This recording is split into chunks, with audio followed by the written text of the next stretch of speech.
Cyber నేరగాళ్ల పట్ల అప్రమత్తంగా ఉండండి. Commissioner P Sriharibabu. చిలకలూరిపేట పట్టణంలోని వ్యాపారస్తులు సైబర్ నేరగాళ్ల ఉచ్చులో పడవద్దని Chilakaluripet municipal commissioner P Sriharibabu ప్రత్యేక ప్రకటన విడుదల చేశారు. మున్సిపల్ అధికారుల పేరుతో కొందరు వ్యక్తులు మోసాలకు పాల్పడుతున్నట్లు తమ దృష్టికి వచ్చిందని ఆయన తెలిపారు. ట్రేడ్ లైసెన్స్ పేరుతో ఫోన్ కాల్స్. కొంతమంది గుర్తు తెలియని వ్యక్తులు మున్సిపల్ కమిషనర్ పేరు చెప్పి వ్యాపారస్తులకు ఫోన్ చేస్తున్నారు. మీ ట్రేడ్ లైసెన్స్ గడువు ముగిసింది, వెంటనే నగదు చెల్లించకపోతే లైసెన్స్ రద్దవుతుంది అని భయపెడుతూ డబ్బులు డిమాండ్ చేస్తున్నట్లు గుర్తించారు.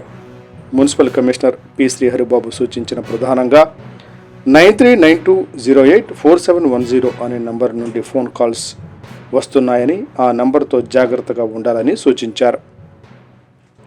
మున్సిపల్ కమిషనర్ పేరు మీద కానీ మరే ఇతర ప్రైవేట్ నంబర్ల నుండి కానీ ఫోన్ చేసి గూగుల్ పే లేదా ఫోన్పే చేయమని అడిగితే నమ్మవద్దు.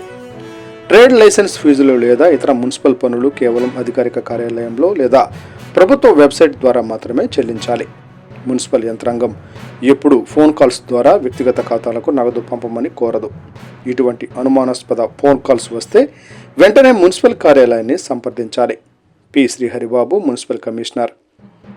వ్యాపారస్తులు ఎవరూ కూడా ఇటువంటి మోసపూరిత మాటలు నమ్మి ఆర్థికంగా నష్టపోవద్దని, సైబర్ నేరగాళ్ల పట్ల అత్యంత అప్రమత్తంగా ఉండాలని ఆయన కోరారు. ఏదైనా సందేహం ఉంటే నేరుగా మున్సిపల్ కార్యాలయానికి వచ్చి అధికారులను కలవాలని స్పష్టం చేశారు.